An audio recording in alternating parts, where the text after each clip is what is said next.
a un chiffre quand même qui est assez important, c'est que 60% des entreprises aujourd'hui qui sont victimes d'une cyberattaque ferment la porte 3 ans après. L'IA peut être un bouclier vis-à-vis de la cybersécurité, mais aussi un glaive également. Les deux peuvent faire en sorte de cohabiter. Les collectivités, par exemple, pourraient mettre en place une IA pour pouvoir permettre d'analyser tout ce qui va être les menaces cyber aujourd'hui qu'on peut croiser donc dans les mails qui sont déjà mis en place mais qui pourraient être évolutives, mais également dans ce qui va être le comportement des utilisateurs sur leur PC. Sur la partie alternance pour le CFA, on a de plus en plus d'étudiants qui nous sollicitent pour monter en compétence sur la partie IA. Donc nous intégrons sur nos bachelors et sur nos masters des spécialisations IA. Ces alternances sont ensuite intégrées dans les entreprises du territoire.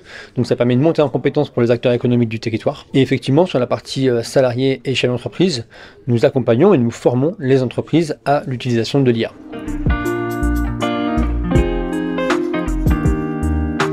Au sein de la gendarmerie, on a une politique un peu particulière. On parlait tout à l'heure de l'hébergement des données. La gendarmerie, pour son système informatique, pour son intranet, elle a carrément copié Internet. C'est-à-dire qu'on a les serveurs racines qui sont en région parisienne, un système de serveur racine principal et un système secondaire de sauvegarde. Et donc on intègre effectivement l'IA, mais la gendarmerie a toujours pris son temps en matière informatique. Parce qu'en gendarmerie, on veut un truc qui fonctionne et qui fonctionne bien.